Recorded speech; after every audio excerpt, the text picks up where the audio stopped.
Hello दोस्तों, स्वागत है आपका ओनली एग्जाम फोकस के मंच पर। और आज हम जो है जो एक साल का पिछले एक वर्ष का जो करंट अफेयर्स है उसका 8वां पार्ट करने जा रहे हैं। और दोस्तों 7 पार्ट हम करा चुके हैं और मैक्सिमम क्वेश्चन डिस्कस हो चुके हैं। ठीक, हमारी कोशिश यही है दोस्तों कि आपको बेहतर से बेहतर जो है चीज़ें उपलब्ध कराई जाए। और जैसा आप लोग भी डेडिकेशन दिखा रहे हो और आप लोगों का जो सपोर्ट मिल रहा है वो काफ़ी जो है सराहनीय है। और मैं आशा करता हूं कि आगे भी आप लोगों को ऐसा सपोर्ट मिलता रहेगा।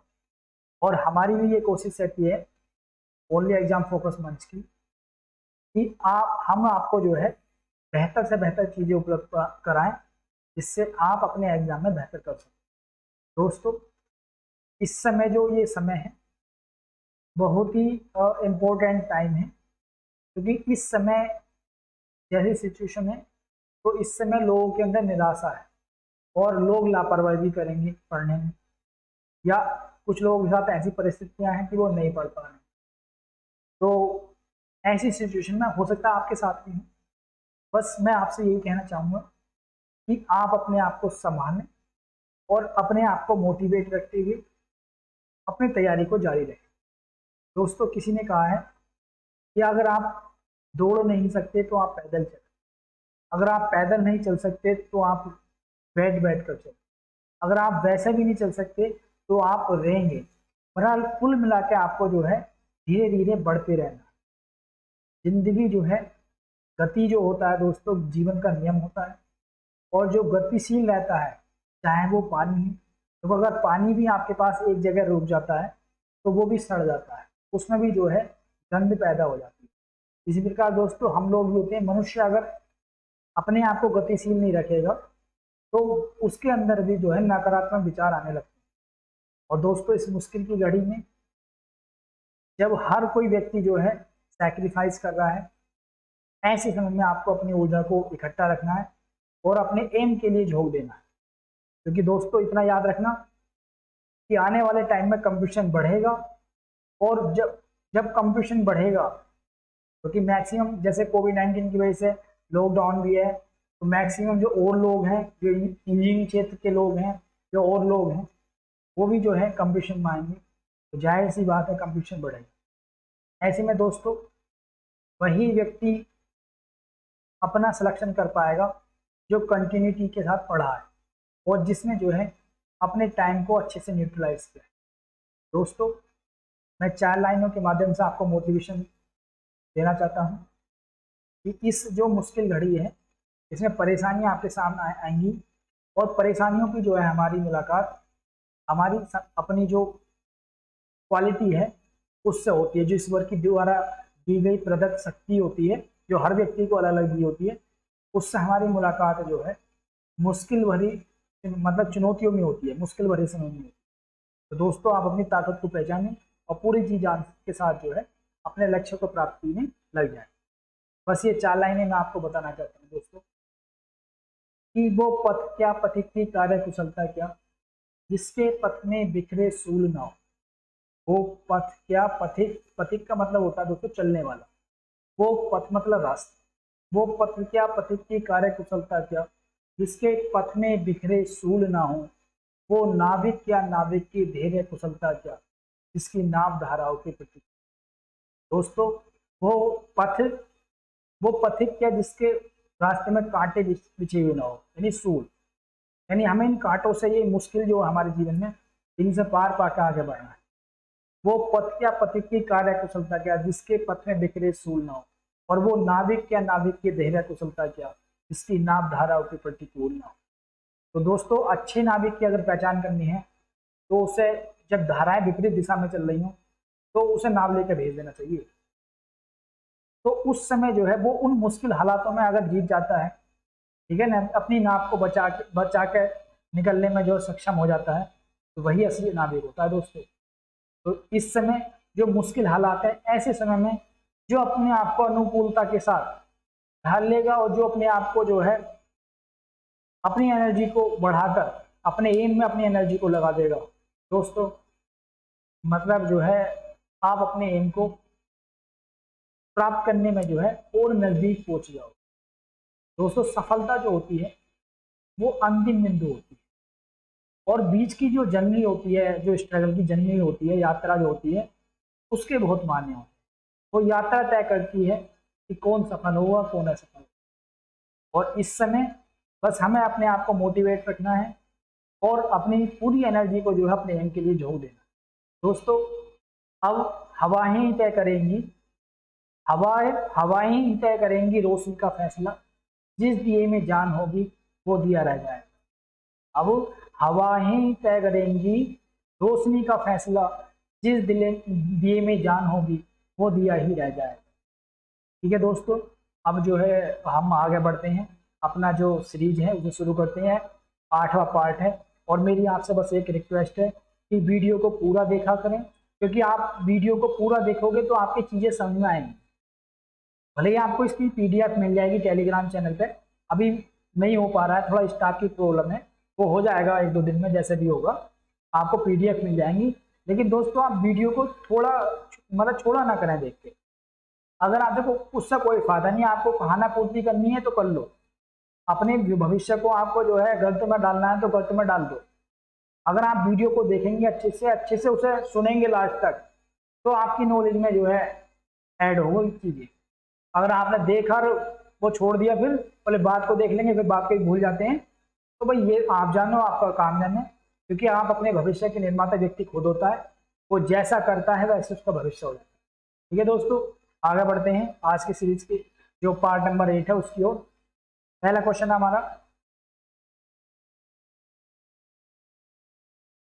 है आपके पास, हाल ही में किस राज्य सरकार ने लाल लकीर मिशन शुरू किया करने को मंजूरी दे दी। मैं आपसे एक और बात बता दूं दोस्तों, ये जो नोट्स हैं आप 4 पत्रिकाएं भी पढ़ लोगे ना, उससे भी बेहतर नोट्स हैं, क्योंकि इन नोट्स पे जो है काफी रिसर्च किया गया है, और ये नोट्स मेरे खुद के द्वारा बनाए हुए हैं, जो मैंने मतलब UPSC की तैयारी में सीखा है, समझा है, और अपने नॉलेज का मैंने कैसे इन नोट्सों में जो है अच्छे से मेहनत की है, क्वेश्चन को बेहतर बनाने की कोशिश की है। तो दोस्तों ये नोट्स आपको, नोट्स केवल पेपर पर लिखे हुए नोट्स नहीं है, बल्कि ये आपको आपकी सफलता का जो है ये शस्त्र है। अगर आप इसे अच्छे से पढ़ोगे, वीडियो को पूरा देखोगे, तो ये शस्त्र आपको युद्ध जिता सकता है। और इसकी क्वालिटी नोट्स की आपको मतलब कोई भी पत्रिका पढ़ लेना उनसे बेहतरी मिलेगी। और इस वजह से मैं कहता हूँ आप इसे वीडियो को पूरा देखें, और अच्छा लगता है तो चैनल को लाइक करें, सब्सक्राइब करें, और अपने मित्रों और सगे संबंधियों को भी जो है वीडियो को लिंक भेजें वीडियो। ठीक है, तो क्वेश्चन है आपके पास, किस राज्य ने लाल लकीर मिशन शुरू किया है। तो दोस्तों ये लाल लकीर मिशन जो है वो आपके पास, इस मिशन में क्या होगा, जो भूमि है जैसे घर है, जमीन है, इनकी जो है मैपिंग की जाएगी। यानी कि जो भूमि एवं जो निवास स्थान है, यानी जो आपके घर है और जो आपकी जमीन है, ठीक है नी, की मैपिंग की जाएगी। मैपिंग का मतलब रिकॉर्ड रखा जाएगा डिजिटली, उनका मैपिंग की जाएगी, नाप के सारा डिजिटली रिकॉर्ड रखा जाएगा। इससे क्या फायदा होगा दोस्तों, इससे ये फायदा होगा, आपने कभी देखा होगा कि अगर जैसे हम गांव में होते हैं, हमारे घर की जमीन होती है, काफी ज्यादा होती है, लेकिन हमें कोई होम लोन नहीं मिल सकता। क्यों नहीं मिल सकता, क्योंकि उसका कोई रिकॉर्ड ही नहीं होता है। जब आपके घर की जमीन का भी, आपके निवास की जमीन का भी रिकॉर्ड होगा और आपकी भूमि का भी रिकॉर्ड होगा, तो आपको उससे जो है आर्थिक प्रयोजन के लिए आप उसका यूज कर सकते हो। आप होम लोन भी ले सकते हो, और आपको वैसे भी जो है लोन की व्यवस्था बैंक से मिल सकती है उन कागजातों के आधार पर। और जब आपके पास कोई कागजात नहीं होंगे तो कैसे लोन मिलेगा। घर में, गाँव में देखो, मतलब गाँव में हम देखते हैं काफी बड़ी बड़ी जो है जमीनों में घर बने हुए होते हैं, लेकिन उनके पास कोई दस्तावेज नहीं होता, तो उन्हें होम लोन भी नहीं मिलता। अगर शहर की तरह गांव में भी होम लोन मिल जाए तो व्यक्ति जो है अपनी जो भी थोड़ी जमीन है या जितनी भी जमीन है उस पर आराम से मकान बना सकता है। तो कानूनी दस्तावेज होगा जब एक बार जो है इस मिशन के तहत, लाल लकीर मिशन के तहत मैपिंग हो जाएगी भूमि की और निवास स्थानों की, तो उसके बाद वो कानूनी दस्तावेज हो जाएगा, वो रिकॉर्ड में चढ़ जाएगी जमीन, और उसके बाद जो बैंकों से या वो अदर जो इंस्टीट्यूशन है हमें उनसे जो है मदद मिल सकती है किसी भी काम में। ठीक है, अब बात आती है कि किस राज्य ने शुरू किया गया। तो दोस्तों ये शुरू किया गया आपके पास पंजाब के द्वारा, पंजाब राज्य के द्वारा लाल लकीर मिशन को शुरू किया गया है, और इसका उद्देश्य है भूमि और निवास स्थानों की जो भी भूमि है उनकी जो है मैपिंग। ठीक है, आगे बढ़ते हैं।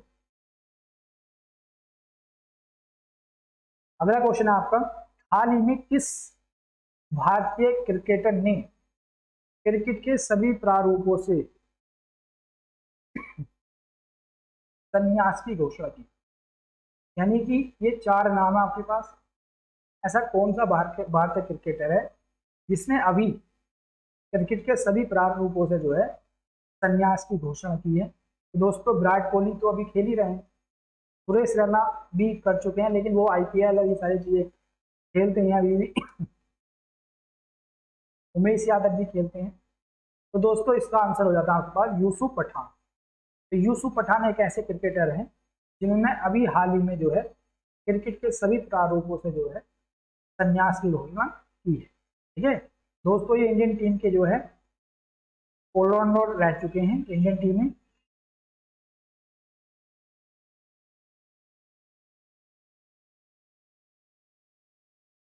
ये ऑलराउंडर रह चुके हैं इंडियन टीम में। ऑलराउंडर क्या होता है, जो बॉलिंग भी जानता है और बैटिंग भी जानता है। ठीक है, और ये दोस्तों जो यूसुफ पठान है ये आपके पास, ये इंडियन टीम में जब 2007 में T20 वर्ल्ड कप जीता था उसके भी सदस्य रहे हैं ये उस टीम के।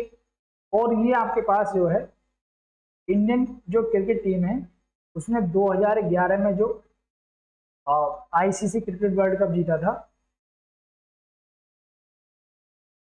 जो क्रिकेट को खेलते होंगे जानते होंगे वो एकदम अच्छे से समझ रहे होंगे। आईसीसी का मतलब इंटरनेशनल क्रिकेट जो काउंसिल होता है उसका, जो क्रिकेट वर्ल्ड कप कराते हैं 4 साल में जो एक बार होता है। 2011 में जो क्रिकेट जो कप था विश्व कप जीता था भारत में, धोनी की कप्तानी में ये जीता था, धोनी की कप्तानी में। तो ये उसके भी सदस्य रहे, उसके भी सदस्य रहे। यानी कि ये यूसुफ पठान जो है 2007 की जो टीम थी T20 वर्ल्ड कप जीता था उसके भी सदस्य रहे, और 2011 में जो आईसीसी का एक दिवसीय 50-50 ओवरों वाला जो वर्ल्ड कप था उसके भी मेंबर रहे। तो हाल ही में इन्होंने जो है क्रिकेट के सभी प्रारूपों से जो है संन्यास की घोषणा की है। आगे बढ़ते हैं। अगला क्वेश्चन है आपका, हाल ही में भारत के किस राज्य में, हाल ही में भारत के किस राज्य में सैन्य बल विशेषाधिकार, जिसे हम आपसा भी बोलते हैं, ये फै है, ठीक है नहीं, ये आपका फै आपसा 6 माह के लिए जो है बढ़ा दिया गया है। तो दोस्तों पहले हमें ये पता होना चाहिए कि आपसा क्या है। ठीक है नहीं, अप्सपा क्या है, ठीक है नहीं। तो ये एक जो है विशेषाधिकार कानून होता है, लिखा हुआ है साइड में। सेना को, जो आर्मी को दिया जाता है, ये जिस क्षेत्र में इंस्टेबिलिटी होती है उस क्षेत्र में सेना को जो है शांति व्यवस्था बनाए रखने के लिए अप्सपा जो है ये कानून जो है विशेषाधिकार कानून ये दे दिया जाता है। इसके तहत सेना जो है को काफी अधिकार मिल जाते हैं। वो किसी बिल्डिंग को उड़ा सकती है अगर उसे पता है कि यहाँ पर आतंकवादी घुसा हुआ है, और भी बिना मतलब बताए लोगों को तलाशी ले सकती है उनके घरों की। ठीक है, तो और भी कई सारे जो है अधिकार यहाँ सेना के अधिकारियों को मिल जाते हैं। तो ये विशेषाधिकार कानून है सेना का। अब जो आपके पास है 6 माह के लिए बढ़ा दिया गया है। किस स्टेट में बढ़ाया है ये हमें याद रखना है। तो दोस्तों ये अभी जो है असम में बढ़ा दिया गया है 6 माह के लिए। और क्यों बढ़ाया है, क्योंकि मतलब वही चीज तो जहाँ पे इनस्टेबिलिटी रहती है, यानी असम में जो उग्रवादी संगठन है उनके द्वारा कहीं जो है किसी प्रकार का जो है चुनावों में प्रॉब्लम ना की जाए, या और क्षेत्र में जो है हिंसा ना की जाए, तो उन सारी चीज़ों को जो है कम करने के लिए ये कानून, विशेष अधिकार कानून, जो सैन्य विशेष अधिकार कानून, इसे बढ़ा दिया गया है, असम में बढ़ा दिया है। ठीक है, आपको याद है। अगला क्वेश्चन आपका, हाल ही में फाइनेंशियल एक्शन टास्क फोर्स, जिसे बोला जाता है FATF, financial action task force जो है, ये इसने जो है पाकिस्तान देश को जो है दोस्तों ग्रे लिस्ट में रखा है। पाकिस्तान को किसमें रखा है? ग्रे लिस्ट में। तो हमसे पूछा जा रहा है क्वेश्चन में, तो आप इस बात को बताइए कि जो ये फाइनेंशियल एक्शन टास्क फोर्स है, इसका मुख्यालय कहाँ है? मतलब ये कहाँ है, इस संस्था, इसका जो मेन हेड क्वार्टर है वो कहाँ है?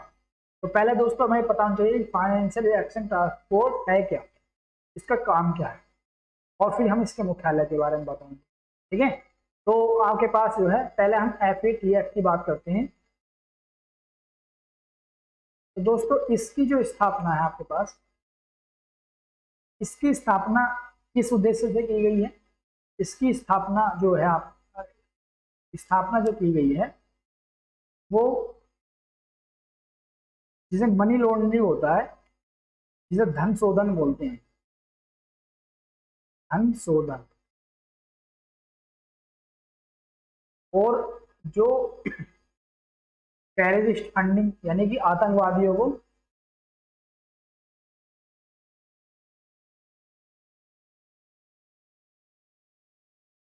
जो फंडिंग होती है, यानी कि आतंकवादियों को जो फंडिंग दी जाती है, और ये जो धन शोधन है, इसका मतलब होता है दोस्तों मनी लॉन्ड्रिंग।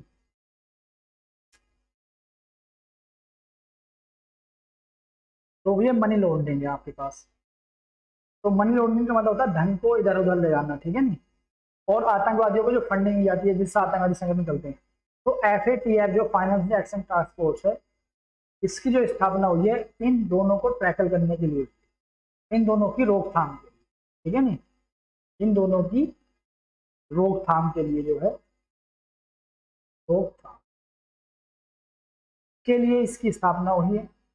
कितने इसके जो सदस्य देश हैं वो 39 है। 39 में भी जो 37 है वो देश हैं, और दो आपके पास जो है, दो संस्था, और भारत जो है इसका सदस्य है। अब इसकी जो स्थापना की गई, इसका जो मुख्यालय है दोस्तों, वो आपके पास पेरिस, लंदन, न्यूयॉर्क और क्यूबेक। तो इसका मुख्यालय आपका जो है पेरिस में है, फ्रांस में।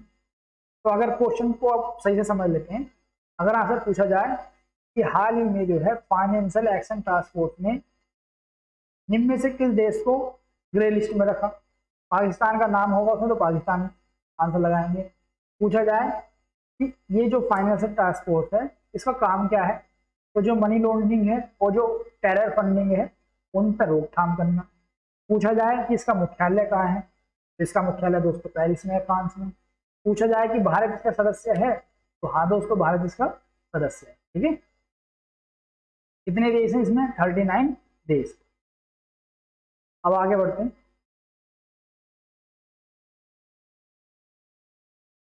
अगला क्वेश्चन है, किस देश ने टेक कंपनी की कमाई को, टेक कंपनी दोस्तों ये होती है जैसे फेसबुक है, ठीक है नहीं, ये जो मतलब सोशल साइट्स होती हैं जो न्यूज हमें देती हैं, तो उन लोगों को जो है, गूगल है, फेसबुक है, इन्हें टेक कंपनी बोलते हैं, जहाँ टेक्नोलॉजी का यूज होता है।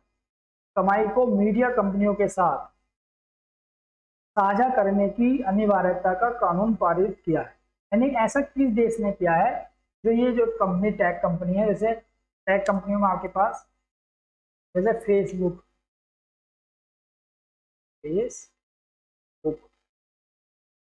और गूगल, ये टेक कंपनी, ठीक है। तो ऐसा कौन सा देश है जिसने इन टेक कंपनियों के खिलाफ एक कानून बनाया है कि आप जो है, जो भी आप अपने चैनल पे न्यूज डालते हो या अपनी साइट पे, उस न्यूज से जो भी आपको राजस्व जनरेट हो रहा है, उस राजस्व में जो मीडिया हाउस है, जो चैनल वाले हैं, मीडिया अखबार वाले हैं, आप उनके साथ साझा करोगे।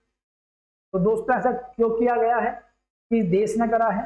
तो क्वेश्चन तो ये है किस देश ने करा है, तो ऐसा करने वाला जो देश है दोस्तों वो ऑस्ट्रेलिया है। क्यों किया गया है? तो आपने कभी देखा होगा कि जब अब न्यूज जो अखबार है कौन ज्यादातर लोग नहीं पढ़ते, जैसे इंटरनेट आया है। अगर न्यूज पढ़नी होती है तो ऑनलाइन जाते हैं, सर्च करते हैं और एकदम न्यूज मिल जाती है, और गूगल न्यूज चलती रहती है। तो इस वजह से जो मीडिया हाउसेस हैं तो दोस्तों उन लोगों को काफी जो है नुकसान हो रहा था इनकम का। तो उन्होंने जो है ऑस्ट्रेलिया गवर्नमेंट के सामने ये सारी वहाँ की मीडिया ने रखी, मीडिया हाउस ने। तो वहाँ की सरकार ने जो ऑस्ट्रेलिया गवर्नमेंट ने अब इन टेक कंपनियों को ये निर्देश दे दिया है कि आप जो भी उनकी खबर को, अखबार की खबर को अपने उस पर डालते हो, तो उनसे जो भी आपके पास रेवेन्यू जनरेट होगा उस आप मीडिया हाउस के साथ शेयर करो। तो ऐसा कानून बनाने वाला कौन सा देश है? ऑस्ट्रेलिया। ये आपको याद रखना, बहुत अच्छा क्वेश्चन है, IAS PCS में भी आने लायक क्वेश्चन। आगे आपके पास क्वेश्चन, हाल ही में भारत के किस शहर में भारत की पहली समुद्र के अंदर सुरंग का निर्माण किया जा रहा है? यानी भारत में ऐसा कौन सा शहर है जहां पे हम समुद्र के अंदर भी सुरंग बना रहे हैं? तो दोस्तों भारत में ऐसा शहर मुंबई है, जहां पर आपके पास समुद्र के अंदर भारत की पहली ऐसी सुरंग है जो समुद्र के अंदर बनाई जा रही है। कहाँ बनाई जा रही है? मुंबई। आगे बढ़ते हैं, अगला क्वेश्चन है, भारत का कौन सा गेंदबाज टेस्ट क्रिकेट में सबसे तेज 400 विकेट लेने वाला गेंदबाज बन चुका है या बन गया है? यानी कि भारत का ऐसा कौन सा गेंदबाज है जिसने टेस्ट क्रिकेट में 400 बहुत कम समय में, यानी कि सबसे तेज कम मैचों में टेस्ट क्रिकेट में 400 से ज्यादा विकेट लिए? तो दोस्तों ऐसा गेंदबाज जो है वो आपके पास रविचंद्र अश्विन है, जो इंडियन टीम के जो है स्पिनर हैं। इन्होंने ये जो कारनामा है दोस्तों 400 विकेट का 77 मैच में किया है, टेस्ट में।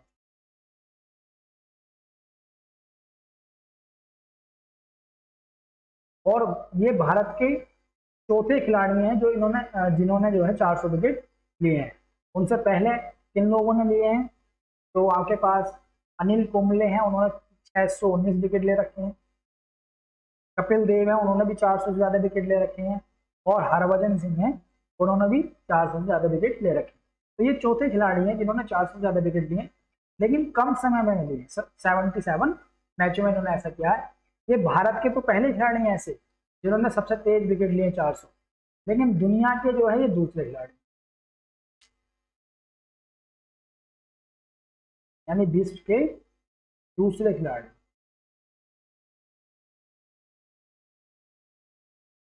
जब विश्व के दूसरे खिलाड़ी हैं तो पहले कौन है? तो पहले खिलाड़ी जो है दोस्तों मुथैया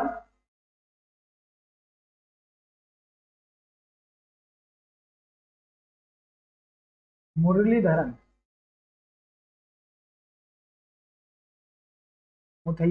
है दोस्तों, पहले खिलाड़ी जिन्होंने ये 400 विकेट का जो कारनामा है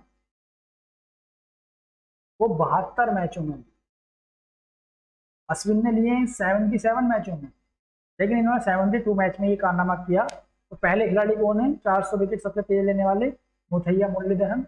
और दूसरे खिलाड़ी हैं अश्विन। ठीक है, ये आपको याद रखना है। और ये भारत के चौथे खिलाड़ी हैं। और 3 खिलाड़ी पहले कौन से? अनिल कुंबले, हरभजन और कपिल देव। ठीक है, आगे बढ़ते हैं। पहला क्वेश्चन है, हाल ही में किस भारतीय एक्टिविस्ट को अमेरिकी प्रशासन ने एंटी करप्शन, देखो एंटी करप्शन का मतलब करप्शन के खिलाफ काम करने के लिए अवार्ड से सम्मानित किया है? तो पहला ऑप्शन है मेधा पाटेकर, दूसरा अरुंधति राय, तीसरा अंजलि भारद्वाज, चौथा योगेंद्र यादव। तो दोस्तों अभी हाल ही में जो अमेरिका ने अंजलि भारद्वाज जो ये एक्टिविस्ट हैं इन्हें जो है एंटी करप्शन अवार्ड प्राप्त मतलब देने की घोषणा की है। क्यों? क्योंकि ये जो है भ्रष्टाचार के खिलाफ जो है हमेशा से मुखर रही हैं। और इनका एक संगठन है दोस्तों सतर्क सतर्क नागरिक संगठन। ये दोस्तों क्या काम करता है, लोगों को जागरूक करता है और ये भ्रष्टाचार के मुद्दों को उठाता है और सरकार को जवाबदेही, ये क्या काम करता है, सरकार को जब भ्रष्टाचार के मुद्दे उठाता है तो सरकार सीधे से दबाव आता है सरकार पर, पब्लिक का, तो सरकार क्या बनती है, जवाबदेह बनती है। सरकार को पारदर्शी एवं जवाबदेह बनाता है। ठीक है ना दोस्तों, इसका ये काम है। और ये संगठन जो है नागरिकों को जागरूक भी करता है भ्रष्टाचार के खिलाफ। ठीक है, तो अगर आपसे पूछा जाए कि भारत के किस एक्टिविस्ट को जो है अमेरिकी प्रशासन ने एंटी करप्शन अवार्ड से सम्मानित किया है, तो वो आपके पास अंजलि भारद्वाज।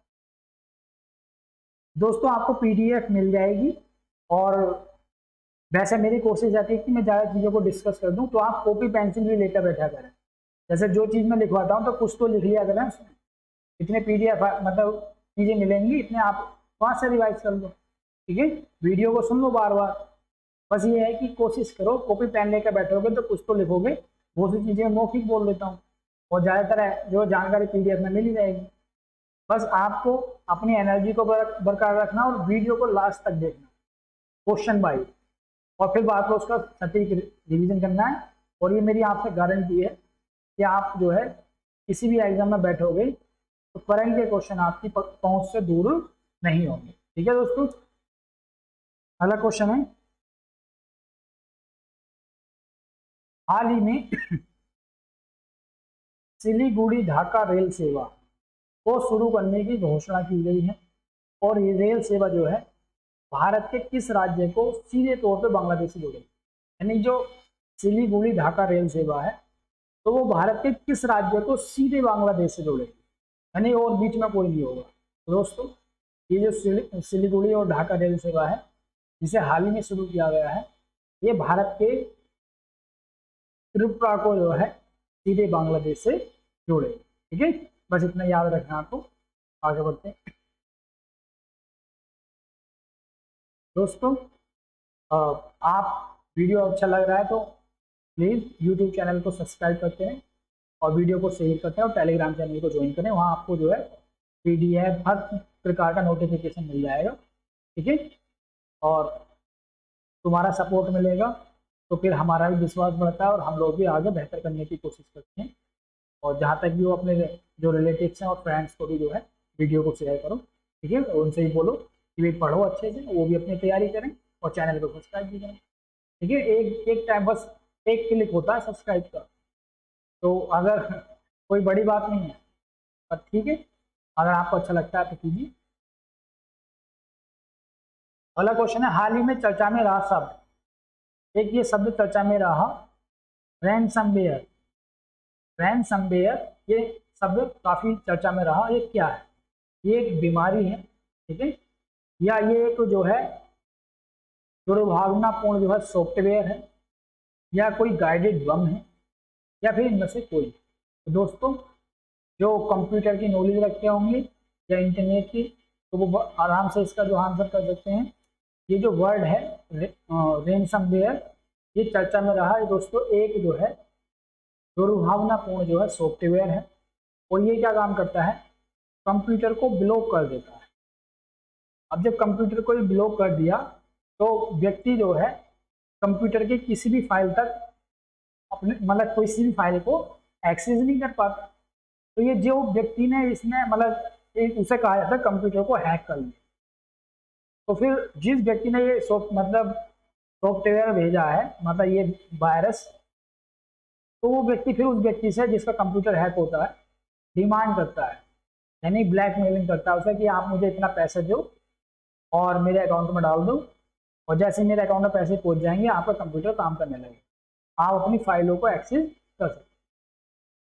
तो ये अब आजकल काफ़ी चल रहा है डिजिटल युग में, तो बड़े हिसाब से आपको जो है सारी चीज़ों करना है ऑनलाइन जब भी काम करते हो आप।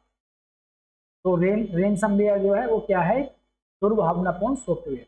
ठीक है, आगे बढ़ो। अगला क्वेश्चन है, हाल ही में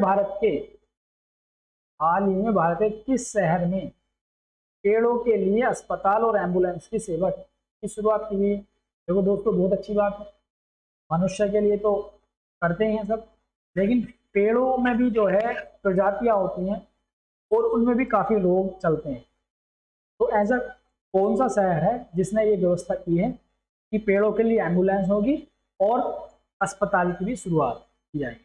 तो दोस्तों, उस शहर का नाम है आपका इंदौर, अमृतसर, मैसूर या अमरावती। तो उस शहर का नाम आपका अमृतसर, पंजाब के अमृतसर में जो है, अमृतसर में ये व्यवस्था की गई है कि पेड़ों के लिए अस्पताल और एम्बुलेंस दोनों की सेवा की शुरुआत की गई है।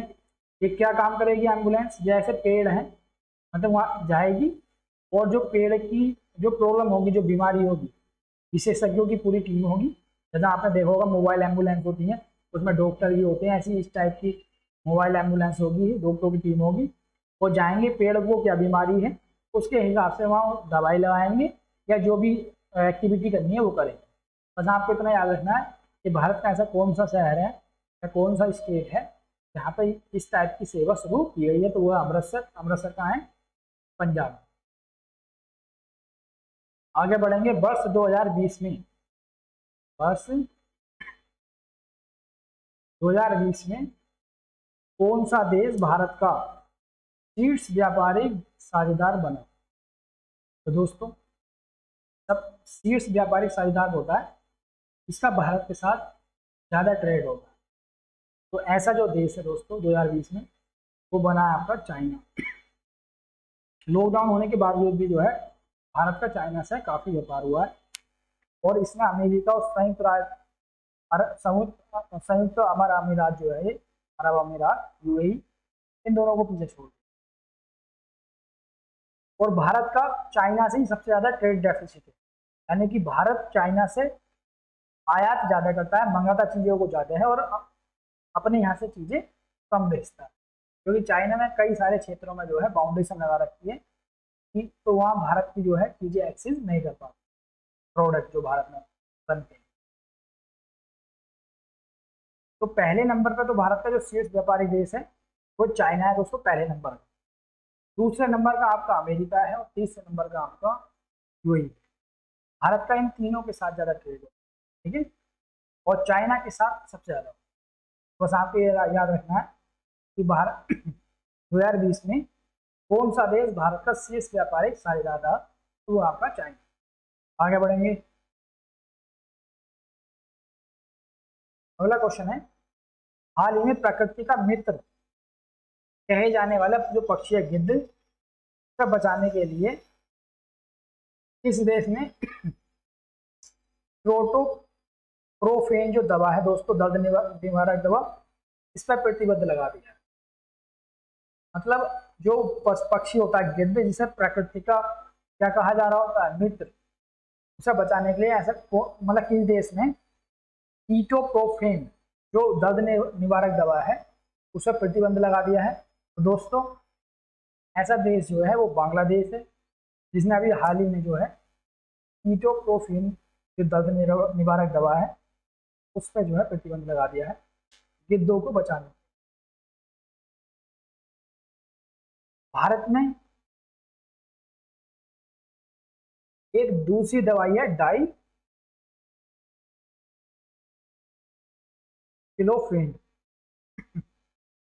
ये दवाई थी, ये भी दर्द निवारक दवाई थी। मतलब जैसे इसे पशु के लगा दिया जाता था, वो खत्म हो जाता था, तो उसे जंगलों में ऐसे डाल देते थे, तो गिद्ध खा देते और मर जाते थे। तो भारत ने 2006 में इस पर प्रतिबंध लगा दिया है, डाइक्लोफेन, ठीक। और बांग्लादेश ने अभी जो है कीटोप्रोफेन पे प्रतिबंध लगा। आपको याद रखना है कि कभी कभी आ जाता है कि निम्न में से कौन सी दवा जो है जिसके कारण जो है गिद्धों की संख्या में कमी हुई है। तो एक है डाइक्लोफेन और दूसरे कीटोप्रोफेन, आपको ये याद है। और अभी कीटोप्रोफेन पर किसने प्रतिबंध लगाया? बांग्लादेश, ठीक है।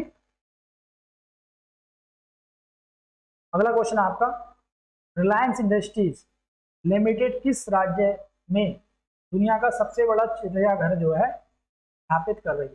दोस्तों, रिलायंस इंडस्ट्रीज जो है लिमिटेड, ये मुकेश अंबानी की कंपनी है।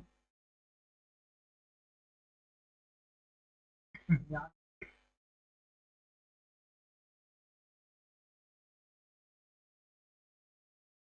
ये मुकेश अंबानी कंपनी।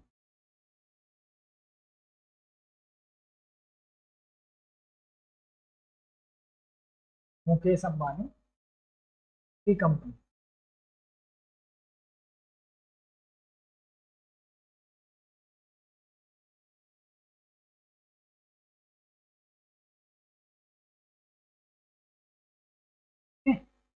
और इसने जो है अभी गुजरात में, गुजरात में एक सबसे बड़ा, दुनिया का जो है सबसे बड़ा, ये भी ध्यान कर लेना, दुनिया का सबसे बड़ा चिड़ियाघर स्थापित करने के बारे में इसने जो है विचार किया है गुजरात में। और गुजरात में भी कहाँ, गुजरात के जामनगर जिले में।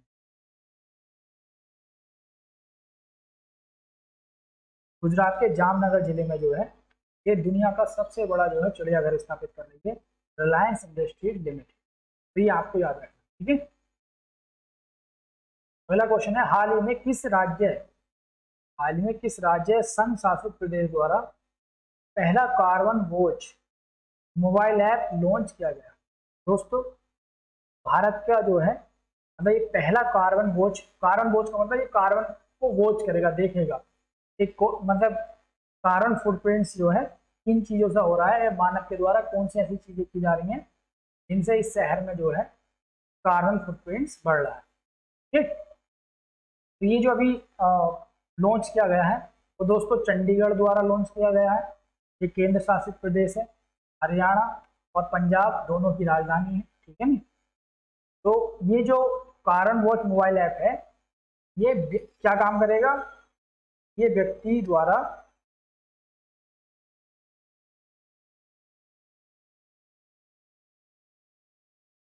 उत्सर्जित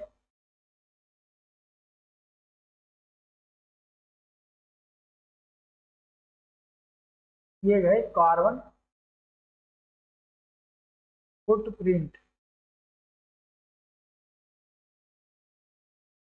को बताएगा। अब कार्बन फुटप्रिंट क्या होता है, यानी कि किसी व्यक्ति ने अपनी एक्टिविटी के द्वारा जितनी ग्रीन हाउस गैसों का उत्पादन किया है, तो ग्रीन हाउस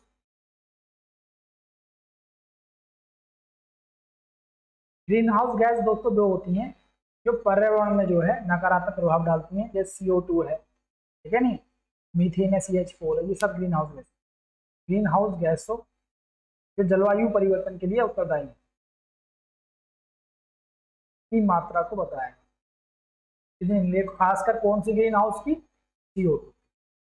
तो अगर आपसे क्वेश्चन पूछा जाए कि हाल ही में पहला कार्बन बाज मोबाइल ऐप किस शहर के द्वारा लॉन्च किया है या केंद्र शासित प्रदेश के द्वारा, चंडीगढ़ के द्वारा, और ये क्या काम करेगा, व्यक्ति के द्वारा जितना कार्बन फुटप्रिंट का होता है उसे जो है ये वॉच करेगा, यानी कि देखेगा। और कार्बन फुटप्रिंट्स क्या होता है कि व्यक्ति की एक्टिविटियों से जो है ग्रीन हाउस गैसों की जो मात्रा बढ़ती है उसे कार्बन फुटप्रिंट्स बोला जाता है। और ग्रीन हाउस गैस में भी किसकी मात्रा ज्यादा देखी जाती है, CO2, ठीक है, कार्बन डाइऑक्साइड। आगे बढ़ेंगे, हाल ही में किस राज्य या संघ शासित प्रदेश में अटल पर्यावरण मिशन की शुरुआत का उद्घाटन किया गया है? दोस्तों अटल पर्यावरण भवन का जो उद्घाटन किया गया है वो अभी हाल ही में जो है लक्षद्वीप में किया गया है नहीं। और लक्षद्वीप में जो ये अटल पर्यावरण भवन है ये वहाँ के जो वन विभाग है वहाँ की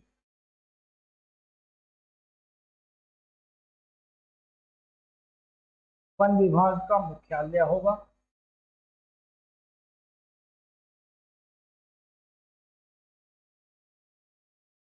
ये जो अटल पर्यावरण भवन है वो लक्षद्वीप का जो वन विभाग है वहाँ का मुख्यालय होगा। अब थोड़ी सी हम लक्षद्वीप के बारे में जानकारी कर लेते हैं। जो लक्षद्वीप है ये भारत का जो है संघ शासित प्रदेश है और कहाँ है ये, अरब सागर, यानी कि हिंद महासागर और अरब सागर के बिल्कुल पॉइंट मतलब जॉइंट पे ही है। मतलब आप देखोगे भारत के नक्शे में मालदीव के ऊपर। और इसके जो है दो द्वीप बहुत ही मुख्य हैं, एक तो जो अमीनी द्वीप है,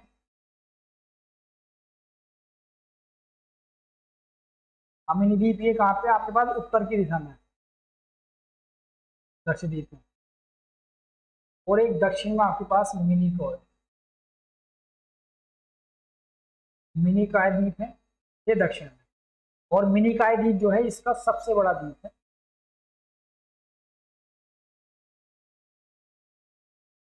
ठीक है, और ये जो मिनिकॉय द्वीप है ये लक्षद्वीप से जो है, लक्षद्वीप के और पार्ट से जो है मतलब 9 डिग्री चैनल से अलग होता है। ये मिनिकॉय जो है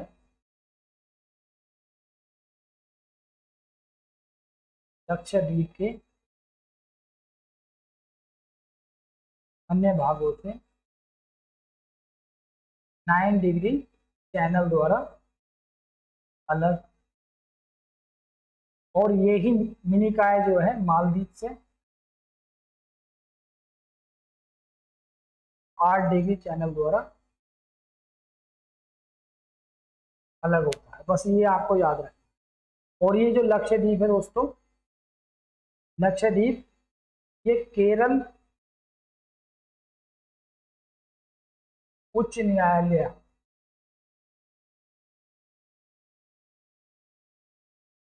के अंतर्गत आता है, ये अंतर्गत। तो क्वेश्चन हमारे पास क्या था, हाल ही में किस राज्य या संघ शासित प्रदेश में अटल पर्यावरण भवन का उद्घाटन किया गया? तो लक्षद्वीप में, और ये वहां का वन विभाग का मुख्यालय होगा। और लक्षद्वीप के अगर हम बारे में बात करें तो इसके 2 द्वीप मुख्य हैं, अमीनी द्वीप उत्तर की दिशा में, दक्षिण की दिशा में मिनिकॉय द्वीप, और मिनिकॉय द्वीप इसका सबसे बड़ा द्वीप है। और ये जो द्वीप है मिनिकॉय लक्षद्वीप के बाकी भागों से जो है 9 डिग्री चैनल द्वारा अलग होता है, और मालदीव जो देश है उससे 8 डिग्री चैनल द्वारा अलग होता है। और लक्षद्वीप जो है इसकी जो राजधानी है वहां के पास कवारती है, और ये जो केरल उच्च न्यायालय के जो है न्याय क्षेत्र में आता है। ठीक है, तो इतनी जानकारी आपके पास हो गई, कॉपी पेन लेकर आप बैठे होगे तो इन्हें नोट कर सकते। ठीक है, आगे बढ़ते। अगला क्वेश्चन, हाल ही में चर्चा में रहा शब्द VLSRSAM ये क्या है? इस चर्चा में रहा है शब्द, तो क्या है? यह एक सरफेस टू एयर मिसाइल है, यह एक टैंक का नाम है, अंतरिक्ष यान है, रोवर है अंतरिक्ष यान का, या गाइडेड बम है? तो यह एक जो है सरफेस टू एयर मिसाइल। अगर पूछा जाए आपसे कि हाल ही में चर्चा में रहा वर्ड VLSRSAM क्या है, तो ये सरफेस टू एयर मिसाइल है, और जिसका निर्माण दोस्तों किसने किया है? DRDO ने। DRDO की फुल फॉर्म में आपको बता चुका हूँ, डिफेंस रिसर्च डेवलपमेंट ऑर्गेनाइजेशन। ठीक है, आगे बढ़ो। अगला क्वेश्चन है, हाल ही में COP26 ये चर्चा में रहा, तो ये किस शहर में आयोजित किया जा रहा है? दोस्तों COP26 के बारे में चर्चा करेंगे, लेकिन ये आयोजित जो किया जा रहा है 2021 में, ये आपका ग्लासगो जो एक स्थान है इंग्लैंड में, वहां आयोजित किया जा रहा है। ठीक है, तो COP26 कहाँ आयोजित किया है? ग्लासगो में। कहाँ है वो? इंग्लैंड में। ठीक है, COP26 जो मैंने आपसे बताया था कि यह है UNFCCC, लिख लो आप, इसका जो फुल फॉर्म है united nation framework of climate change, united nation framework convention of climate change, जो convention climate change framework united nation. ठीक है, तो यह UNFCCC का जो है निर्णय लेने वाला निकाय है।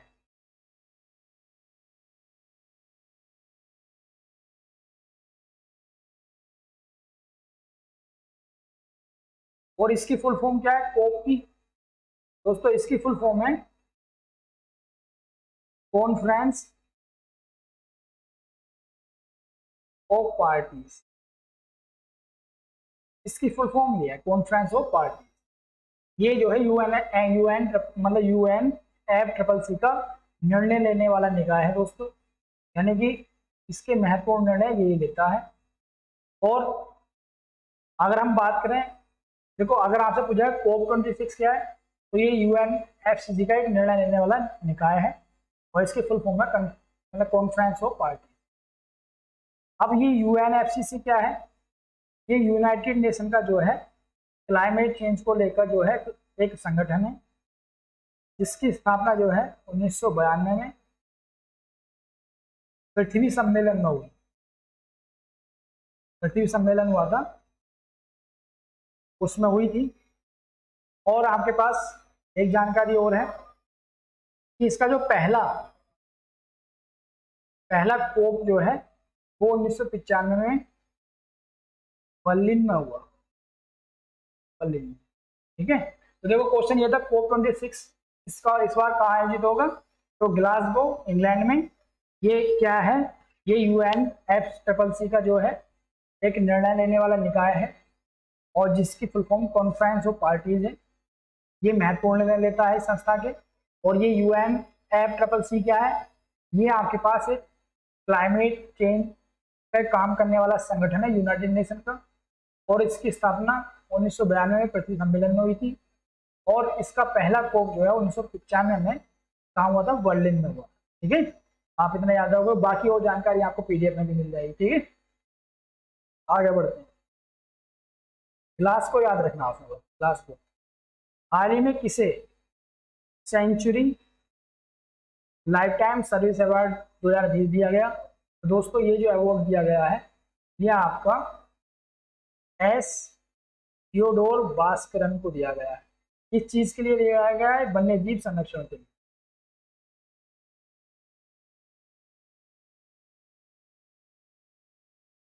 ये वन्य जीव संरक्षण पर लिखती रहती हैं इंग्लिश में और तेलुगु में, तो उन्हें जो है ये अवार्ड दिया गया। तो अगर पूछा जाए आपसे century lifetime service award किसे दिया गया 2020 का? वो दिया गया है S थियोडोर भास्करन, वन्य जीव संरक्षण। और ये किसके द्वारा दिया जाता है? सेंचुरी, ये दिया जाता है आपके पास सेंचुरी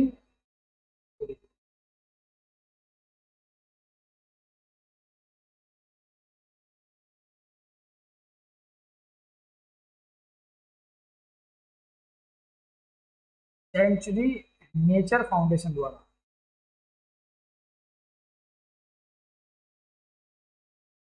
फाउंडेशन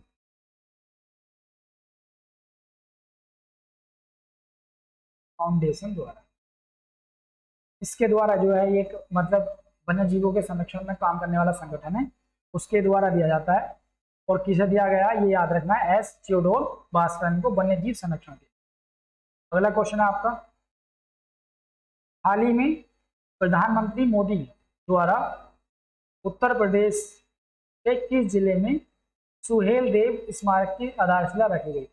तो दोस्तों ये जो मतलब जैसे स्टेट की तैयारी करते हैं, यूपी जैसे स्टेट में CCC होता है, यूपी CCC, यूपी PCS, कई सारे एग्जाम होते हैं, उनके लिए बहुत ही महत्वपूर्ण क्वेश्चन है कि प्रधानमंत्री मोदी ने जो है उत्तर प्रदेश के किस जिले में सुहेल देव स्मारक की आधारशिला रखी? तो दोस्तों ये उत्तर प्रदेश के बहराइच जिले में रखी गई है।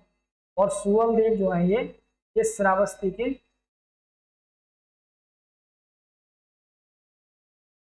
राजा थे। और इन्होंने क्या काम किया था? इन्होंने बंजारा जो समूह होता है बंजारा, वो और आसपास के जो है लोगों को इकट्ठा कर जो है महमूद गजनबी के भांजे को चित्तौरा के युद्ध में हराया।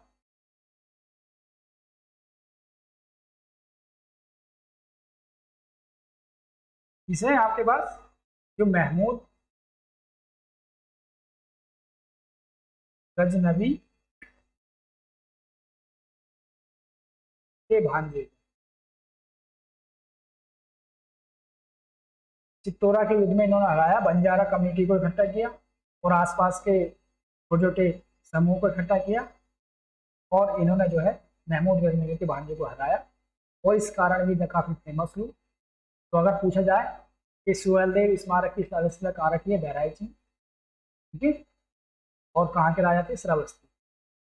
और कभी पूछा चित्तौरा का युद्ध किसके बीच हुआ? तो महमूद गजनबी के मतलब के सेनापति या भांजा कह लो, और सुहेलदेव के लिए। ठीक है, आगे बढ़ेंगे। अगला क्वेश्चन है, हाल ही में प्रधानमंत्री मोदी ने असम में धुबरी और फूलवाड़ी के मध्य एक पुल की आधारशिला रखी 4 लेन का। यह पुल किस नदी पर बना गया है दोस्तों? यह पुल जो है आपका ब्रह्मपुत्र नदी पर बनाया गया है, धुबरी एवं फूलवाड़ी के लिए। और बाकी दिबांग नदी है, पोपली नदी है, धनसिरी, ये तीनों जो है ब्रह्मपुत्र की सहायक नदी है। ठीक है, बस इतना याद रखना आपको कि धुबरी से फूलवाड़ी के मध्य जो पुल बना है 4 लेन का, वो किस नदी पर? ब्रह्मपुत्र पर। और दिबांग, पोपली, धनसिरी, ये तीनों जो है ब्रह्मपुत्र की सहायक नदियां। अगला क्वेश्चन है, नौसेना परियोजना 75 किससे संबंधित? तो दोस्तों नौसेना की जो परियोजना है ये 75, ये बहुत ही फेमस परियोजना है। और ये जो संबंधित है आपके पास मिसाइल निर्माण से, जहाज निर्माण से, पनडुब्बी निर्माण से, इनमें से कोई। जिन लोगों को पता हो कमेंट बॉक्स में प्लीज जरूर आंसर किया करें। ठीक है, तो ये नौसेना की जो परियोजना है ये पनडुब्बी के निर्माण से संबंधित है। और ये इस परियोजना के तहत जो है 5 पनडुब्बियों का निर्माण किया जा रहा है।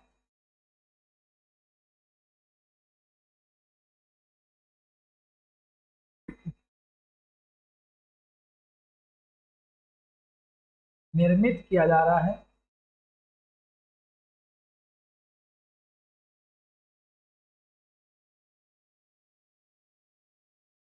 ठीक है, कौन कौन सी है?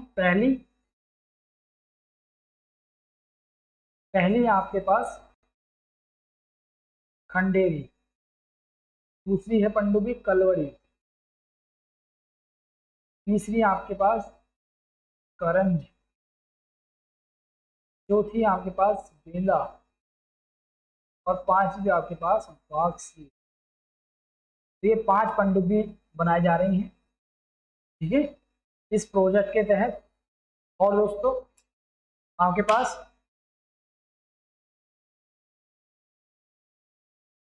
देखो, पहली खंडेरी, दूसरी कलवरी, तीसरी करंज, चौथी बेला और बाक्सी। और ये 3 जो है अब बन के तैयार हो चुकी हैं और ये नौसेना को मिल चुकी है, खंडेरी, कलवरी और करंज। और बाकी बेला और बाक्सी पर जो है अभी ट्रायल चल रहा है। अब ये किसकी हेल्प से बना रहे हैं हम? ये जो आपके पास जो है फ्रांस की एक कंपनी है, फ्रांस की कंपनी की मदद से, फ्रांस की जो कंपनी है उसकी मदद से हम ये काम कर रहे हैं। तो अगर क्वेश्चन आ जाए कि नौसेना की जो परियोजना 75 है वो भारत, या पनडुब्बी निर्माण की जो परियोजना 75 है, भारत किस देश के हेल्प में कर रहा था? फ्रांस की, क्योंकि फ्रांस की कंपनी उसमें इन्वॉल्व है। ठीक है, 5 पनडुब्बी हम बना रहे हैं, 3 बन के नौसेना को मिल चुकी हैं और बाकी 2 पर भी ट्रायल चल रहा है। तो परियोजना 75 किससे संबंधित है? पनडुब्बी निर्माण। आगे बढ़ेंगे। अगला क्वेश्चन आपका, हाल ही में किस संस्था द्वारा लोकतंत्र सूचकांक 2020 जारी किया गया? तो दोस्तों ये जो आपके पास जारी किया गया है द इकोनॉमिक इंटेलिजेंस यूनिट द्वारा लोकतंत्र सूचकांक 2020 जारी किया गया है। और इसमें जो है नॉर्वे पहले नंबर पे है, नॉर्वे को पहला नंबर मिला है। और भारत की जो रैंक है, भारत की रैंक है 53। कितने देशों में? 167। तो 167 देशों में भारत को 53वां स्थान दिया गया है और नॉर्वे पहला स्थान है। और कौन सी संस्था द्वारा जारी किया गया है? द इकोनॉमिस्ट इंटेलिजेंट यूनिट द्वारा। तो इतना याद रखना आपको कि लोकतंत्र सूचकांक 2020 किस संस्था द्वारा जारी किया गया है? द इकोनॉमिस्ट इंटेलिजेंस यूनिट द्वारा, पहला स्थान नॉर्वे, भारत की रैंक 53। ठीक, आगे बढ़ेंगे। अगला क्वेश्चन है, कौन सा देश दुनिया का पहला ऊर्जा द्वीप बनाएगा? दोस्तों दुनिया का जो पहला ऊर्जा द्वीप है वो आपका जो है डेनमार्क बनाएगा। और यहाँ क्या काम करेगा वो? ऊर्जा द्वीप बना के कहाँ बनाएगा? ये उत्तरी सागर में।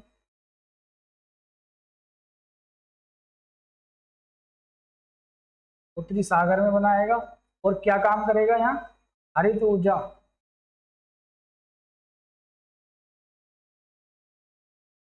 का उत्पादन एवं भंडारण यानी हरित ऊर्जा का उत्पादन करेगा और भंडारण में, ठीक है नहीं। तो किस देश के द्वारा बनाया गया पहला ऊर्जा द्वीप दुनिया का? डेनमार्क के द्वारा। कहाँ? उत्तरी सागर, ठीक है, ये आपको याद है।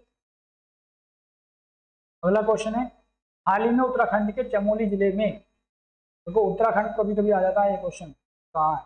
उत्तराखंड के चमोली जिले में ग्लेशियर टूटने की घटना हुई, आपने देखा होगा, ठीक है, बांध टूट गया था पूरा। इस घटना से किस बिजली परियोजना को सर्वाधिक क्षति हुई? यानी कि ऐसी कौन सी, मतलब वो कौन सी बिजली परियोजना थी जिसे सबसे ज्यादा क्षति हुई? तो आपके पास दोस्तों वो बिजली परियोजना थी ऋषि गंगा पावर प्रोजेक्ट। ये ऋषि गंगा पावर प्रोजेक्ट जो है पूरी तरह से जो है मतलब क्षतिग्रस्त हो गया था। आपने जो वीडियो देखे होंगे सोशल साइट पे, जब वो मतलब बांध टूटा था, तो वीडियो जो दिखाई दे रहे थे वो छतों पर लोग जाते हुए, वो ऋषि गंगा पावर प्रोजेक्ट के थे, ठीक है। तो इसे सबसे ज्यादा क्षति हुई। ये किस नदी पे थी? ऋषि गंगा नदी पे। ये जो परियोजना थी किस नदी पे थी? ऋषि गंगा पे। और ये जो ऋषि गंगा है दोस्तों, ये धौली गंगा की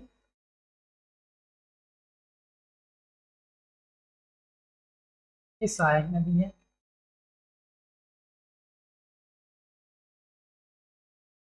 और जब धौली गंगा में ये इसका पानी पहुंचा इतना सारा, तो फिर धौली गंगा में बाढ़ आ गई। तो धौली गंगा की जो ये परियोजना थी तपोवन विष्णुगर परियोजना, इस पे भी जो है इसकी भी क्षति है, ठीक है। लेकिन सबसे ज्यादा क्षति किस हुई?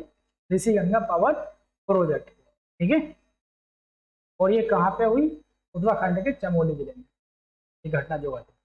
और ऋषि गंगा में भी कहाँ से बाढ़ आई कि इसमें जो है जो नंदा देवी ग्लेशियर टूट का आया था, ग्लेशियर टूट कर आया, वो इसमें आगे गिरा, इसमें बाढ़ आ गई नदी में और वो बांध टूट गया जहाँ पे परियोजना थी वो, और सबसे ज्यादा क्षतिग्रस्त हुआ। काफी लोग इसमें जो है डेथ हुई लोगों की, और उनका पता भी नहीं चले बॉडी का, ठीक है। आगे बढ़ेंगे। अगला क्वेश्चन है, हाल ही में किस प्रदेश ने दिल्ली का जो शहीद स्मारक है उसकी तर्ज पर ही जो है शहीद स्मारक बनाने की घोषणा की है? दोस्तों वो जो प्रदेश है जिसने ऐसे दिल्ली की, जैसे दिल्ली में शहीद स्मारक बना हुआ है, उसी की तर्ज पर जो है शहीद स्मारक बनाने की जो घोषणा की है, उस प्रदेश का नाम आपके पास उत्तर प्रदेश है। और ये उत्तर प्रदेश के गोरखपुर में बनेगा, ये उत्तर प्रदेश के गोरखपुर में बनेगा। अगला क्वेश्चन है आपका, हाल ही में किस प्रदेश द्वारा जमीन का 16 अंकों का यूनिक आईडी नंबर जारी करने का फैसला किया गया है? यानी ऐसा कौन सा प्रदेश है जो अब ID number, unique ID number जमीन का भी जो है जारी करेगा 16 अंकों का?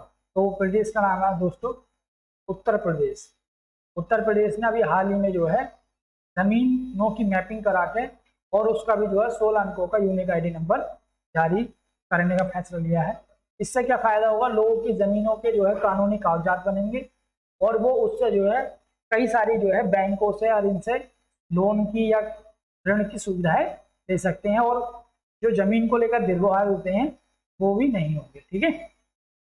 और सारा डाटा डिजिटली हो जाएगा, इससे सरकार को भी फायदा, लोगों को भी फायदा। इस सरकार को अगर किसानों के लिए कोई योजना लाना चाहती है, तो जब उसके पास सारा डेटा होगा तभी तो वो अच्छे से उसे लोगों तक पहुंचा पाएगी योजना को। आगे क्वेश्चन है, हाल ही में किस देश ने हांगकांग निवासियों को अपने यहाँ निवास करने के लिए नागरिकता प्रदान करने हेतु एक विशेष प्रकार का वीजा देने की घोषणा की? यानी हांगकांग जो इस समय चीन का पार्ट है, एक जो है थोड़ा वहाँ अलग ही है सिस्टम एडमिनिस्ट्रेशन का, और काफी पीछे चर्चा में भी रहा था। चाइना ने वहाँ एक रूल्स लेकर आया था सुरक्षा को लेकर, तो हांगकांग के लोगों ने कहा कि हमारी स्वतंत्रता पे एक प्रकार से कम करेगा स्वतंत्रता को। तो ऐसा कौन सा देश है जिसने हांगकांग के नागरिकों को जो है एक विशेष प्रकार का वीजा और नागरिकता प्रदान करने का प्रावधान किया है? उस देश का नाम है दोस्तों ब्रिटेन। क्योंकि ये हांगकांग जो है मतलब ब्रिटेन का ही पार्ट था, बहुत टाइम पहले ब्रिटेन ने इस पे जो है कब्जा किया हुआ था, और उसके बाद जो है चाइना से एक समझौता हुआ और इसने जो है चाइना को उसे सौंप दिया। ठीक है, लेकिन ये ब्रिटेन का ही उपनिवेश था। तो ब्रिटेन ने जो है यहाँ के निवासियों को अलग वीजा, अलग मतलब एक विशेष प्रकार का वीजा और नागरिकता प्रदान करने का एक कानून लाया या देने की घोषणा की। ठीक है, तो ब्रिटेन के द्वारा की गई है, याद रखना आप। अगला क्वेश्चन है, यूनिसेफ ने भारत की किस कंपनी के साथ कोविड-19 के टीकों के लिए दीर्घकालिक आपूर्ति समझौता किया है? तो दोस्तों यूनिसेफ ने जो है, जो बच्चों के लिए काम करती है, द्वितीय विश्व युद्ध के बाद जब जो राष्ट्र द्वितीय विश्व में बहुत ज़्यादा तबाही मची थी राष्ट्रों में, तो वहाँ के जो बच्चे डिपेंडेंट होते हैं ना, तो वहाँ के बच्चों के लिए जो है काम करने के लिए एक संस्था बनाई गई 1945 में, यूनिसेफ। यूनिसेफ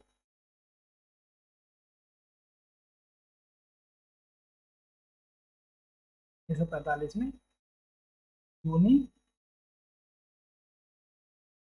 एक संस्था बनाई। इसका काम क्या था दोस्तों, ये जो द्वितीय विश्व के अभी जो देश ऐसे हुए थे, वहां पर उनके मतलब वहां बच्चों के लिए काम करना इसका उद्देश्य था। तो अभी जो है यूनिसेफ ने भारत की किस कंपनी के साथ जो है कोविड-19 टीकों के लिए दीर्घकालिक सप्लाई के लिए समझौता किया है? तो वो आपके पास क्या है, सीरम इंस्टीट्यूट के द्वारा, सीरम इंस्टीट्यूट से। और ये सीरम इंस्टीट्यूट जो है पुणे, महाराष्ट्र के पुणे में जो है एक कंपनी है जो दवाई बनाने का काम करती है या टीके बनाने का काम करती है। अगला क्वेश्चन है, उत्तर प्रदेश के किस हवाई अड्डे को अंतर्राष्ट्रीय संचालन के लिए भारतीय विमानपत्तन प्राधिकरण का लाइसेंस मिला है?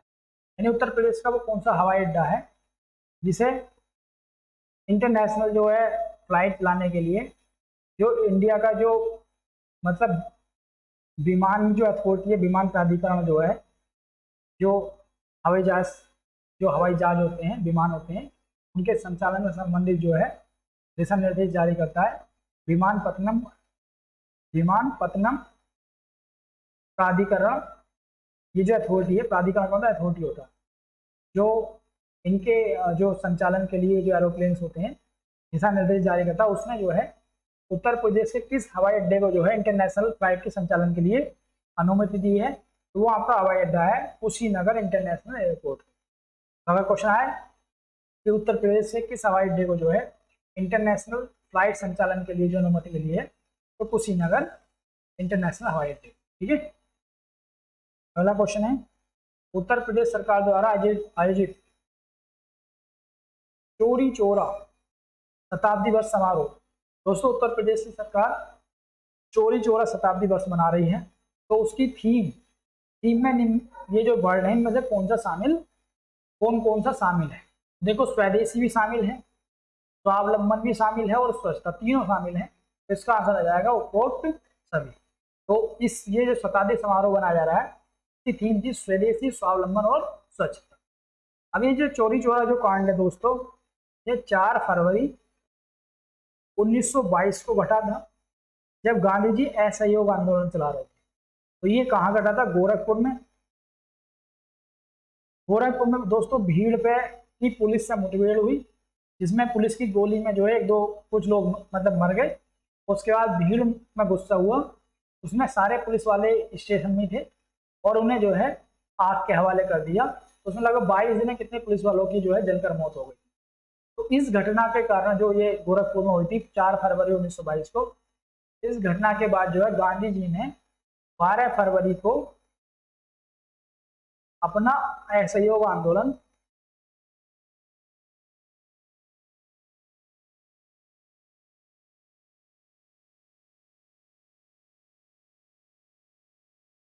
वापस ले लिया। तो क्वेश्चन कई सारे बन जाते हैं, यानी कि गांधी जी ने किस घटना के बाद अपना आंदोलन वापस लिया? चौरी चौरा की घटना के बाद। कहाँ घटी थी? गोरखपुर में। कब घटी थी? 4 फरवरी 1922 को। ठीक है, और उत्तर प्रदेश सरकार द्वारा किस घटना का जो है शताब्दी वर्ष मनाया जा रहा है? तो चौरी चौरा घटना का शताब्दी वर्ष। और कौन सी क्या थीम थी इसकी? स्वदेशी, स्वावलंबन, स्वच्छता। तो दोस्तों एक क्वेश्चन में जो है 5-6 क्वेश्चन बनते चले जा रहे हैं। तो ये जो 1200 क्वेश्चन का जो हम टारगेट लेकर चल रहे हैं, 1200 क्वेश्चन का मतलब हम जो क्वेश्चन डिस्कस कराएंगे उसके जो पार्ट जैसे ऐसे क्वेश्चन बन जाते हैं, तो कुल मिलाकर जो है 1200 क्वेश्चन आपके पास हो जाएंगे। ठीक है नहीं, आगे बढ़ते हैं। अगला क्वेश्चन है, भारत और जापान की दोस्ती का प्रतीक, ये रुद्राक्ष कन्वेंशन सेंटर जो है भारत और जापान की दोस्ती का प्रतीक का लोकार्पण कहाँ किया गया है? दोस्तों ये जो बन रहा है आपके पास, ये आपका वाराणसी में बनना है, उत्तर प्रदेश में। ठीक है, भारत और जापान की दोस्ती का प्रतीक रुद्राक्ष कन्वेंशन जो सेंटर है, ये आपका वाराणसी में बनना है। क्यों क्यों मतलब किस चीज के लिए? सांस्कृतिक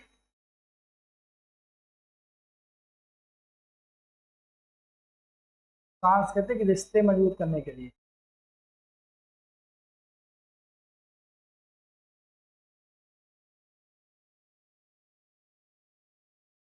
करने के लिए यानी भारत व जापान के बीच,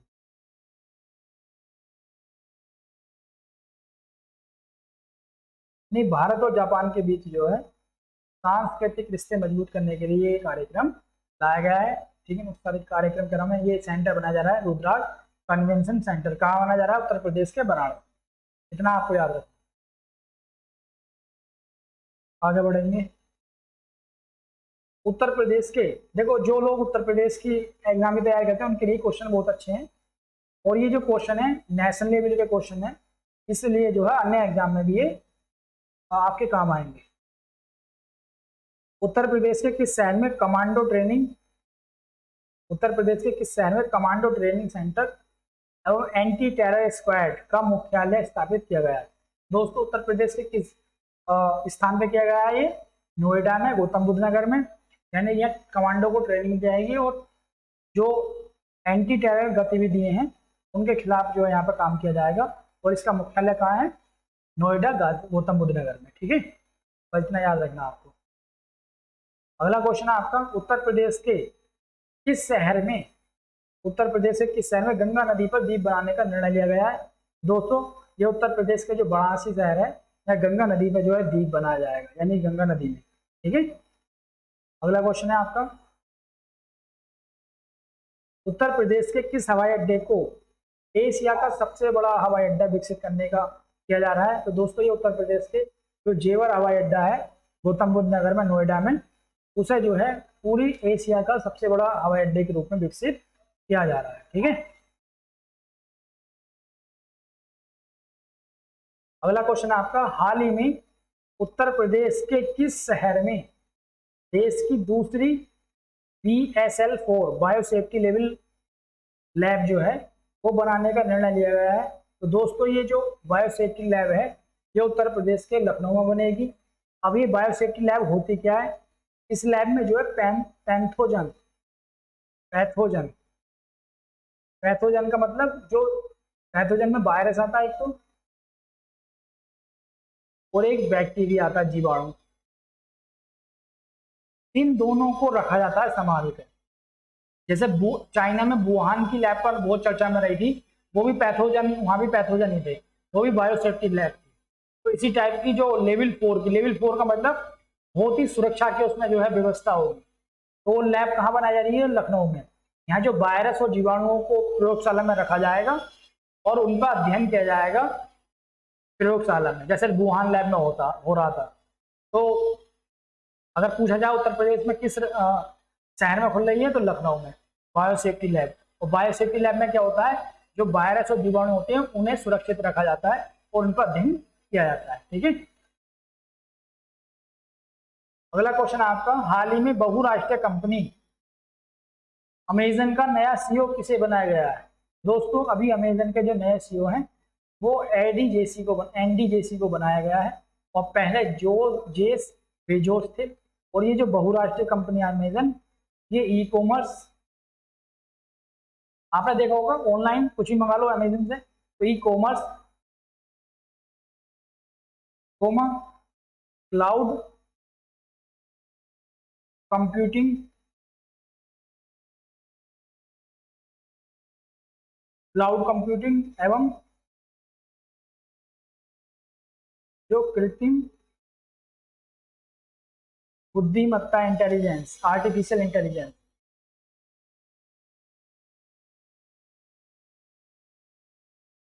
कृत्रिम बुद्धिमत्ता यानी आर्टिफिशियल इंटेलिजेंस बोलते हैं इसे, इस क्षेत्र में काम करती है।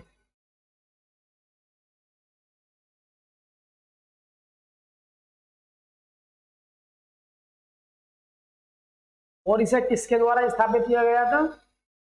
जेफ बेजोस ने इसे जो है स्थापित किया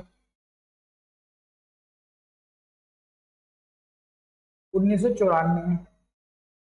और कहाँ किया? वॉशिंगटन में,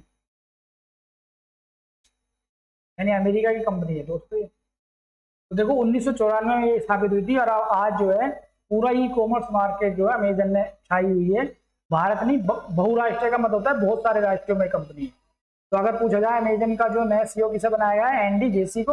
और ये बहुराष्ट्रीय कंपनी है, ई कॉमर्स, क्लाउड कंप्यूटिंग और कृत्रिम बुद्धिमत्ता, आर्टिफिशियल इंटेलिजेंस के क्षेत्र में काम करती है। और इसके संस्थापक कौन है? Jeff Bezos. ठीक है। तो दोस्तों यहाँ आपका जो है कंप्लीट हो जाता है आज का जो सेशन है। और आप लोगों से बस एक ये मतलब अपील कह सकते हैं कि अगर आपको अच्छा लगता है वीडियो को पूरा देखें, और आपको अच्छा लगता है तो चैनल को सब्सक्राइब करें, वीडियो को शेयर भी करें, और अच्छे से अपनी पढ़ाई करते हैं पूरी लगन के साथ, मेहनत के साथ। एक और मैं थोड़ा सा बताना चाह रहा था दोस्तों, कल एक क्वेश्चन था उसमें हमारी थीम जो है प्रॉब्लम हो गया था, मतलब याद नहीं आई थी वहाँ पे थीम। क्योंकि देखो दोस्तों सारी चीज़ों को याद कहीं कहीं मन में नहीं रखा जा सकता, कुछ भूल भी हो जाती है, तो इंसान सी भूल मतलब है तो मानव ही, कंप्यूटर तो है नहीं। तो कल जो दलहन वर्ष था उसकी जो थीम थी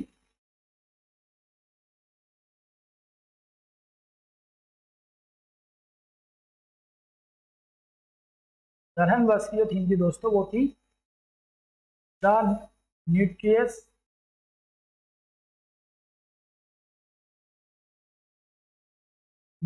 सीड फॉर, यहाँ तक तो याद आ रहा था, फॉर सस्टेनेबल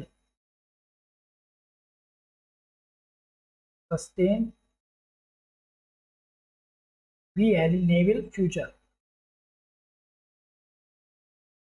तो ये इसकी थीम थी दलहन वर्ष की, जो 13 फरवरी को मनाया गया, 10 फरवरी को, कि the nutritious seed for sustainable future. तो इतना वर्ड याद नहीं आ रहा था तो डिसबैलेंस हो रहा था, तो ये मैंने आपको बता दिया। ठीक है। और अगर कहीं आपको लगता है क्वेश्चन में कहीं प्रॉब्लम हो जाती है तो आप कमेंट बॉक्स में लिख सकते हैं। ठीक है। आज का सेशन यहाँ तक ही, बस आप अच्छे से रहो और अपनी अच्छे से तैयारी करो। और धन्यवाद आप लोगों का ऑनलाइन एग्जाम फोकस के प्लेटफॉर्म पर आने के लिए। ठीक है दोस्तों, जय हिंद।